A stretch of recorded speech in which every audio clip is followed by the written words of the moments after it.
Hello everyone. In last lecture we discussed about meaning of insurance. Insurance means it is a contract. It is a contract या फिर agreement between two parties. One is insurer and the second is insured, in which one party promised to other to compensate on happening of an event or on maturity date to pay lump sum amount in the consideration of a fees that is premium. कि क्या होता है कि insurance एक contract होता है, दो parties के बीच में होता है. एक होता है इंश्योर्ड, एक होता है इंश्योरर, जिसमें जो इंश्योरर है वो इंश्योर्ड को प्रॉमिस करता है कि कुछ भी हैपनिंग हो जाएगी तो आपको क्या किया जाएगा, कंपनसेट किया जाएगा. और उसके बदले में क्या चार्ज किया जाता है, प्रीमियम चार्ज किया जाता है. मीनिंग आप लोगों को बता दिया था, टर्मिनोलॉजी बता दी थी कि इंश्योरर कौन होता है, इंश्योर्ड कौन होता है, प्रीमियम क्या होता है, पॉलिसी क्या होता है. तो आज हम कर रहे हैं करैक्टरिस्टिक्स. तो फर्स्ट पॉइंट आ जाता है करैक्टरिस्टिक का, टू पार्टीज. कि इंश्योरेंस के लिए टू पार्टीज का होना क्या है, कंपल्सरी है.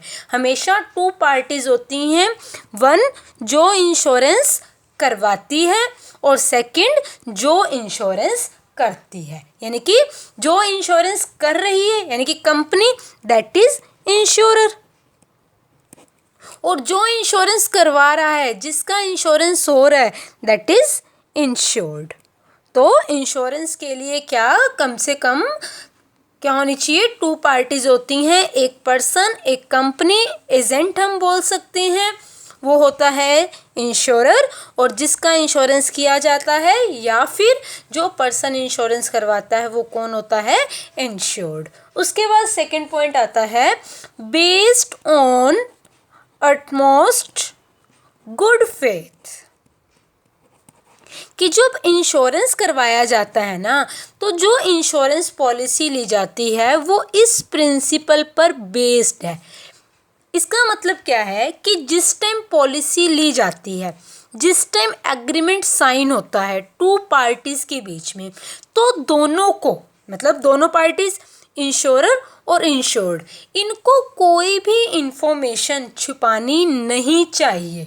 इनको सारी की सारी इंफॉर्मेशन बता देनी चाहिए. यानी कि दोनों पार्टीज को सारी की सारी इंफॉर्मेशन देनी चाहिए एक दूसरे को.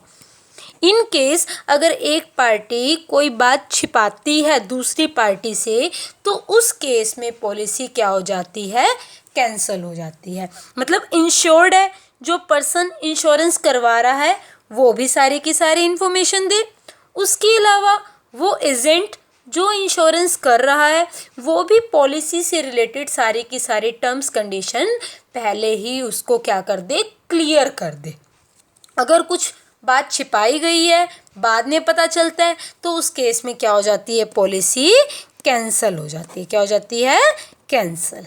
जैसे एक एग्जांपल लेकर चलते हैं कि एक पर्सन है, उसको क्या है, कैंसर है या फिर कोई और डिसीज़ लगा लो, टीबी है. उसने क्या किया, इंश्योरेंस करवा लिया और उसने कंपनी को ये बात बताई नहीं कि मुझे ये डिसीज़ है. उसके बाद क्या हुआ, थोड़े टाइम बाद कंपनी को पता चला कि इस पर्सन को कैंसर या टीबी है. तो उस केस में कंपनी के पास राइट है उस पॉलिसी को कैंसिल करने का.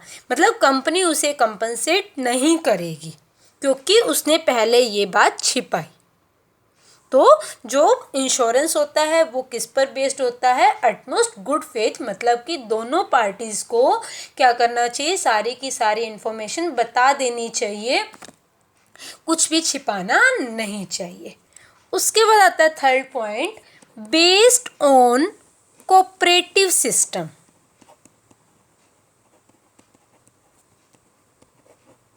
Based on cooperative system. Cooperative system तुम लोगों को पता ही है, कोऑपरेटिव सोसाइटी वाला किया था कि क्या होता है, ग्रुप ऑफ इंडिविजुअल होते हैं जिसमें सब अपनी अपनी मनी इन्वेस्ट करते हैं और अपने ही मेंबर्स के वेलफेयर के लिए होता है. अब इसी तरह ही जो इंश्योरेंस है इसके ऊपर बेस्ड है. कैसे, क्योंकि जो इंश्योरेंस करवाते हैं उसके अंदर हर कोई कंट्रीब्यूट करता है. जब सारे पर्सन कंट्रीब्यूट कर रहे हैं तो वो क्या बन जाते हैं, मेंबर्स बन जाते हैं। वो क्या बन जाते हैं, कंपनी के मेंबर्स बन जाते हैं। उनको हम एक कोऑपरेटिव का मेंबर लेकर चलते हैं। अब सबकी मनी कंट्रीब्यूट होगी, सबकी मनी इकट्ठी होगी, तब जिस पर्सन को लॉस होता है, क्योंकि सबकी मनी जब इकट्ठी हो जाएगी तो हमारे पास एक बिग फंड क्रिएट हो जाता है, बहुत सारा पैसा आ गया। अब जिसको लॉस होगा कंपनी क्या कर देगी, उसी पैसे में से उठा के जिसको लॉस हुआ है उसको दे देगी। तो ये किस पर बेस्ड है, कोऑपरेटिव सिस्टम, कि उसके अंदर क्या करते थे, हम एक ही मेंबर की हेल्प कर देते थे, सारे मिलकर जिसको पैसे चाहिए होते थे उसे दे देते थे। इसी तरह इंश्योरेंस में भी ऐसे होता है कि सबकी मनी इकट्ठी होगी। जैसे अगर हम बात करें जनरल इंश्योरेंस की, अगर हमने बाइक का इंश्योरेंस करवाया, बाइक का इंश्योरेंस करवाया, अब सब लोगों ने करवाया, काफ़ी लोग करवाते हैं। अब सबकी बाइक तो डैमेज नहीं होती ना, बाइक तो कितने 1% 2% इतनी डैमेज होती है कि 100 लोगों ने दिए पैसे, 100 लोगों ने अपनी बाइक का इंश्योरेंस करवाया, 2 की बाइक का एक्सीडेंट हो गया, लॉस हो गया। अब कंपनी क्या करेगी, इन 2 को कंपनसेट करेगी, लेकिन जो पैसे कलेक्ट हुए हैं वो तो किसके हुए हैं, 100 के हुए। तो जो इंश्योरेंस है वो किस पर बेस्ड होता है, कोऑपरेटिव सिस्टम पे। उसके बाद आता है 4th पॉइंट हमारा, फ्री फ्रॉम एक्सपेक्टेड रिस्क। कि इंश्योरेंस क्या होता है, फ्री फ्रॉम एक्सपेक्टेड रिस्क, क्योंकि इंश्योरेंस हमें क्या करता है, सिक्योरिटी प्रोवाइड करवाता है। इंश्योरेंस क्या करता है, हमें सिक्योरिटी प्रोवाइड करता है। इट मीन्स कि जो हमारा रिस्क है, किसका, इंश्योर्ड का रिस्क। इंश्योर्ड का रिस्क क्या हो रहा है, ट्रांसफ़र हो रहा है इंश्योरर के पास। इंश्योरर क्या कर रहा है, इंश्योर्ड को सिक्योरिटी प्रोवाइड करवा रहा है कि इन केस अगर आपकी कोई प्रॉपर्टी, कोई गाड़ी डैमेज हो जाती है तो कंपनी आपको क्या करेगी, कंपनसेट करेगी। तो जनरल इंश्योरेंस होता है एक, जैसे बाइक का, गाड़ी का, हमने बिल्डिंग का इंश्योरेंस करवा लिया, उसे जनरल इंश्योरेंस बोला जाता है। तो उसमें तो क्या होती है, सिक्योरिटी होती है। कि जैसे आपने क्या है, बाइक का इंश्योरेंस करवाया, 1 ईयर का करवाया, 1 ईयर में अगर आपकी बाइक को कोई भी डैमेज नहीं हो रहा, कोई भी लॉस नहीं हो रहा, तो नेक्स्ट ईयर के लिए आपको दोबारा से प्रीमियम देना पड़ता है। वो वाली पॉलिसी क्या हो जाती है, पिछले साल वाली कैंसिल हो जाती है। तो जनरल के केस में क्या होता है, सिक्योरिटी होती है। और एक होता है लाइफ इंश्योरेंस, जिसमें एक पर्सन क्या करता है, अपनी लाइफ का इंश्योरेंस करवाता है। इसमें सिक्योरिटी प्लस इन्वेस्टमेंट दोनों होती है, ठीक है, सिक्योरिटी प्लस इन्वेस्टमेंट। क्यों, क्योंकि इसके अंदर जो प्रीमियम होता है वो क्या होता है, अकम्युलेट होता रहता है। प्रीमियम क्या होता है, अकम्युलेट होता रहता है, मतलब इकट्ठा होता रहता है। आपने फर्स्ट मंथ प्रीमियम दिया, सेकंड मंथ प्रीमियम दिया, ये क्या हो जाएगा, ऐड होता जाएगा। मतलब जितने साल तक आप प्रीमियम पे करोगे वो सारा अमाउंट इकट्ठा होता जाएगा। ये नहीं कि फर्स्ट ईयर में डेथ नहीं हुई तो पॉलिसी कैंसिल, सेकंड ईयर दोबारा करवाना होगा, ऐसा लाइफ इंश्योरेंस में नहीं होता। और जैसे जैसे अमाउंट आप डिपॉजिट करवाते हो उस पर आपको इंटरेस्ट भी मिलता है, ठीक है, उस पर क्या मिलता है, आपको इंटरेस्ट भी। जैसे आप बैंक में डिपॉजिट करवाते हो ना, वैसे ही इसके अंदर भी होता है कि सिक्योरिटी और इन्वेस्टमेंट दोनों होती है। तो इंश्योरेंस से जो इंश्योर्ड का रिस्क है वो क्या हो जाता है, ट्रांसफ़र हो जाता है, किस पर, कंपनी पर। उसके बाद 5th पॉइंट आता है, ट्रांसफ़र ऑफ एक्सपेक्टेड लॉस। इसी के अंदर ही मैंने बता दिया, इसके अंदर तो क्या है, रिस्क क्या हो गया, मतलब एक पर्सन टेंशन फ्री हो गया, उसको पता है कि अब मेरी जो चीज़ है वो सिक्योर है, कल को अगर डैमेज हो जाएगी तो मुझे टेंशन नहीं है, कंपनी मुझे पे करेगी।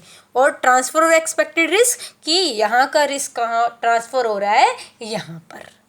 उसके बाद आता है 6th पॉइंट हमारा, पेमेंट ऑफ प्रीमियम। हमने क्या बात की कि इंश्योरेंस क्या होता है, एक कॉन्ट्रैक्ट होता है 2 पार्टीज़ के बीच में, जिसमें एक पार्टी क्या करती है, रिस्क की जो रिस्पॉन्सिबिलिटी होती है वो अपने ऊपर लेती है। अगर इंश्योरर जो है इंश्योर्ड का रिस्क जो है अपने ऊपर ले रहा है तो उसके बदले में क्या करता है इंश्योरर, इंश्योर से कुछ चार्जेस लेता है, कुछ फीस लेता है। उस फीस को क्या बोला जाता है, प्रीमियम बोला जाता है। क्या बोला जाता है, प्रीमियम। इन केस अगर हम प्रीमियम पे नहीं करेंगे तो पॉलिसी क्या हो जाएगी, कैंसिल हो जाएगी। उसके बाद आता है 7th point, various types of insurance. Various types of insurance. Insurance अलग अलग टाइप्स का होता है। लाइफ इंश्योरेंस हो गया, जनरल इंश्योरेंस हो गया। लाइफ इंश्योरेंस क्या होता है, एक पर्सन अपनी लाइफ का इंश्योरेंस करवाता है।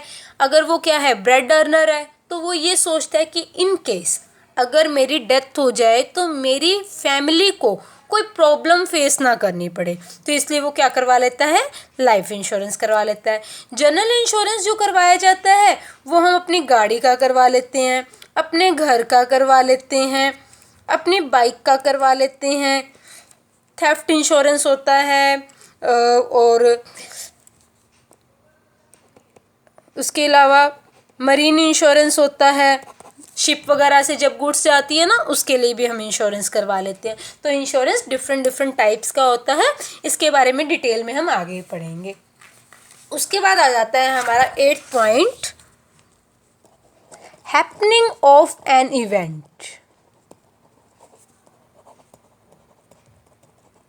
हैपनिंग ऑफ एन इवेंट कि आपको कंपनी तभी कंपनसेट करेगी, आपको कंपनी तभी पे करेगी जब कोई ना कोई इवेंट हैपन हो। मतलब कुछ भी मिस हैपनिंग होगी, इट मीन्स आपकी प्रॉपर्टी डैमेज होगी। लाइक आपने अपनी प्रॉपर्टी का फायर इंश्योरेंस करवाया है, ठीक है, और आपकी प्रॉपर्टी को क्या हुआ, आग लगी, आपकी बिल्डिंग आग लगी, तो क्या है, जिस टाइम आग लगेगी, मतलब जब आग लगेगी तो ही जो कंपनी है आपको क्या करेगी, कंपनसेट करेगी, ठीक है। या फिर आपने थेफ्ट इंश्योरेंस करवाया,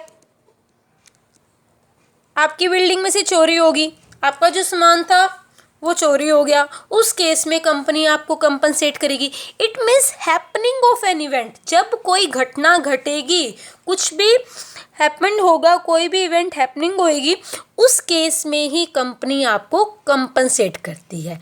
तो ये वाला जो पॉइंट है ये अप्लाई होता है जनरल इंश्योरेंस के केस में। किसमें, जनरल इंश्योरेंस के केस में। लाइफ इंश्योरेंस के केस में ये चीज़ अप्लाई नहीं होती। मतलब जरूरी नहीं है एक पर्सन की डेथ हो तो ही कंपनसेट किया जाएगा, ठीक है। मतलब डेथ होगी तो मिलेंगे, ऑब्वियस है, लेकिन जरूरी नहीं है कि एक पर्सन की डेथ हो तो ही कंपनी कंपनसेट करेगी। तो डेथ या फिर मैच्योरिटी डेट, इन दोनों में से जो पहले हो जाता है कंपनी तब कंपनसेट करेगी। मतलब इवेंट हैपन होने की नीड नहीं है, डेथ होने की नीड नहीं है कि एक पर्सन की डेथ होगी तो ही कंपनी पैसे देगी, अदरवाइज पैसे नहीं देगी। ऐसा नहीं होता, दोनों में से जो पहले कि लाइक अगर कोई पर्सन ने 2010 के अंदर इंश्योरेंस करवाया, पॉलिसी ली, और उसको जो अमाउंट मिलना है, जो मैच्योरिटी डेट है वो है 2030, ठीक है। अब क्या है, 2030 तक उस पर्सन की डेथ नहीं हुई, तो ऐसा नहीं है कि कंपनी पैसा नहीं देगी, कंपनी पैसे देगी। मैच्योरिटी डेट क्या है, 2030, तो 2030 के अंदर उस पर्सन को पैसे मिलेंगे। इन केस अगर उस पर्सन की डेथ हो जाती है 2025 में, तो कंपनी कब दे देगी, 2025 को, ठीक है। हमने कहा ना, डेथ और मैच्योरिटी डेट, इन दोनों में से जो पहले होता है कंपनी तब कंपनसेट करती है। मतलब जनरल इंश्योरेंस के केस में तो हैपनिंग ऑफ एन इवेंट होना कंपलसरी है, कोई घटना घटेगी तो ही कंपनी कंपनसेट करेगी। बट लाइफ इंश्योरेंस के केस में ऐसा नहीं होता, यानी कि बिफोर डेट भी हो सकता है। अब 2025 बिफोर डेट हो गया क्योंकि डेथ होगी पर्सन की, हैपनिंग होगी, और अदरवाइज ऑन मैच्योरिटी डेट क्या मिल जाएगा, अमाउंट मिल जाएगा। उसके बाद आता है 9th point, security and investment. कि क्या है, जनरल इंश्योरेंस के केस में तो क्या होती है, सिक्योरिटी होती है कि इन केस अगर हमारी प्रॉपर्टी डैमेज हो जाती है तो हमें टेंशन लेने की नीड नहीं है, इन केस अगर हमने इंश्योरेंस करवाया हुआ है, अगर हमने इंश्योरेंस करवाया हुआ है तो कंपनी हमें कंपनसेट कर देगी। और इन्वेस्टमेंट एंड सिक्योरिटी दोनों जो एलिमेंट है वो किस में होते हैं, लाइफ इंश्योरेंस में, क्योंकि जो आपका अमाउंट है वो ऐड होता जाता है लाइफ इंश्योरेंस में और कंपनी आपको इसके ऊपर क्या करती है, इंटरेस्ट भी देती है। उसके बाद आता है last 10th point, ownership not compulsory. कि अगर आप किसी चीज़ का, किसी प्रॉपर्टी का इंश्योरेंस करवा रहे हैं, ज़रूरी नहीं कि वो चीज़ आपकी हो। आप किसी ऐसी चीज़ का भी इंश्योरेंस करवा सकते हो जो आपकी नहीं है। अब तुम कहोगे कि मैम किसी और चीज़ का क्यों इंश्योरेंस करवाएंगे अगर वो चीज़ हमारी ही नहीं है। जैसे क्या है, आपने किसी को पैसे दे रखे हैं, किसी को आपने उधार दे रखा है, लोन दे रखा है, उससे अब आपने पैसे लेने हैं तो वो आपके बन गए डेटर्स। जब हमने किसी से पैसे लेने होते हैं तो वो हमारे डेटर्स बन जाते हैं। इन केस अगर इस डेटर की डेथ हो जाती है तो आपके पैसे डूब गए, वो बैड डेट्स हो जाएंगे। तो आप क्या करते हो, अपने डेटर्स का इंश्योरेंस करवा लेते हो कि कल को अगर डेटर की क्या हो जाती है, डेथ हो जाती है, तो कंपनी हमें कंपनसेट करेगी। क्या करेगी, कंपनी हमें कंपनसेट करेगी। ठीक है। इसके अलावा आपने किसी को पैसे दिए, वो आपके पास आके कुछ ना कुछ प्लेज कर गया, कुछ ना कुछ गिरवी रख गया, उसने गोल्ड गिरवी रखा आपके पास। अब आपके माइंड में क्या होगा, हर टाइम टेंशन होगी, कहीं ये गोल्ड चोरी हो गया तो मैं क्या करूँगा। अब ये तो है नहीं ना कि मान लो कोई आपके पास 2 लाख का गोल्ड रख गया तो आप उसको 5 लाख दे दोगे, ऐसा तो नहीं ना। 2 लाख का कोई रख के गया है तो आप उसको 1,50,000 दे दोगे या फिर 1 लाख दे दोगे। ठीक है। अब क्या है, 2 लाख का गोल्ड आपके पास पड़ा है, कल को अगर वो गोल्ड गुम हो जाता है तो जिसने आपसे पैसे लिए हैं वो आपको पैसे वापस देगा, अपना गोल्ड भी तो वापस लेगा ना। अगर गुम हो गए तो आप क्या करोगे। तो इसके लिए हमने क्या किया, इस गोल्ड का ही इंश्योरेंस करवा लिया। ठीक है। अब ये प्रॉपर्टी हमारी तो नहीं है ना, लेकिन फिर भी हम इंश्योरेंस करवा रहे कि कल को अगर कुछ ऐसा हो जाता है तो कंपनी कंपनसेट कर दे। इसी तरह आपने एक रेंट पर बिल्डिंग ली, उस बिल्डिंग में आपका स्टॉक पड़ा है, गुड्स पड़ी है, बिल्डिंग अब आपकी नहीं है। अगर उस बिल्डिंग में आग लग जाए, आपका स्टॉक डैमेज होगा, तो आप क्या कर रहे हो, उस बिल्डिंग का इंश्योरेंस करवा रहे हो कि कल को अगर इस बिल्डिंग में आग लग जाती है, मेरा स्टॉक जल जाता है, तो कंपनी मुझे कंपनसेट करे। तो ओनरशिप होनी कंपल्सरी नहीं है। एक लेंडर क्या कर रहा है, अपने डेटर्स का इंश्योरेंस करवा रहा है। एक जो पर्सन है जिसने रेंट पर बिल्डिंग ली हुई है, वो उस बिल्डिंग का इंश्योरेंस करवा रहा है खुद की सेफ्टी के लिए। तो ओनरशिप होनी कंपल्सरी नहीं है। तो ये थे कैरेक्टरिस्टिक्स के पॉइंट्स, फीचर्स के पॉइंट्स। रिपीट कर देते हैं। सबसे पहले ये बताया इंश्योरेंस क्या होता है। एक कॉन्ट्रैक्ट होता है 2 पार्टीज के बीच में, इंश्योरर और इंश्योर्ड। इंश्योरर कौन होता है, जो इंश्योरेंस करता है यानी कि एजेंट। और इंश्योर्ड कौन होता है, जिसका इंश्योरेंस करवाया जाता है या जो इंश्योरेंस करवाता है, क्लाइंट कह दो।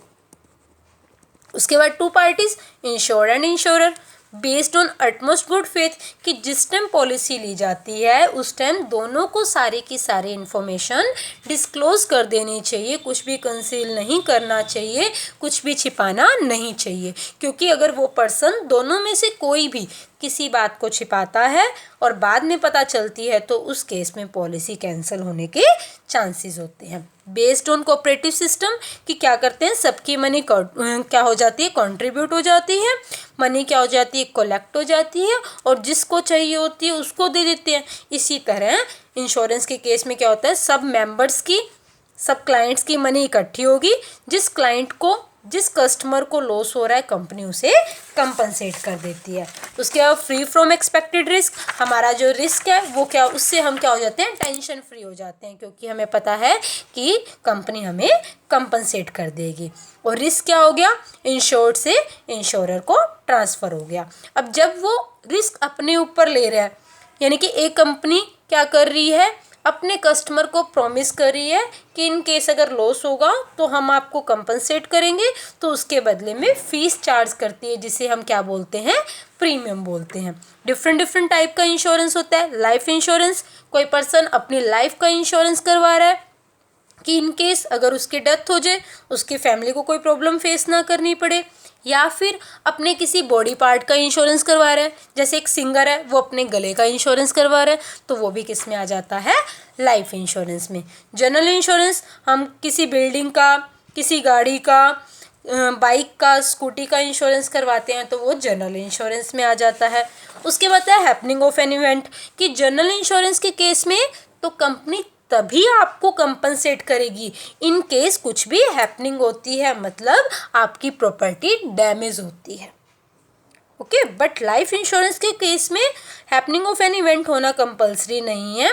दोनों में से जो पहले अगर कोई घटना घटती है तब, या फिर मैच्योरिटी डेट, दोनों में से जो पहले होगा कंपनी तो आपको कंपनसेट करती है। सिक्योरिटी एंड इन्वेस्टमेंट, जनरल के केस में तो क्या होता है, सिर्फ सिक्योरिटी होती है, मतलब अब आपकी जो एसेट है, एसेट लगा लो, प्रॉपर्टी लगा लो कि डैमेज हो जाएगी, कंपनी आपको कंपनसेट कर देगी। बट आपका जो वो 1 साल का प्रीमियम दिया हुआ है वो नेक्स्ट ईयर नहीं चलेगा, नेक्स्ट ईयर आपको पॉलिसी दोबारा से लेनी पड़ती है। बट इसके अंदर क्या हो जाता है, लाइफ इंश्योरेंस के केस में आपका जो अमाउंट है वो अकम्युलेट होने लग जाता है, मतलब ऐड ऑन होने लग जाता है कि पिछला जो आपने पे किया, नेक्स्ट जो पे किया वो इकट्ठा हो गया। ओनरशिप नॉट कंपल्सरी कि इन केस अगर आप किसी चीज़ का इंश्योरेंस करवा रहे हो, जरूरी नहीं कि वो चीज़ आपकी हो, आप उसके ओनर हो, आप अपनी सेफ्टी के लिए दूसरे की चीज़ का भी इंश्योरेंस करवा सकते हो। आई होप सबको अच्छे से समझ में आ गया होगा। That's it, thank you, have a nice day.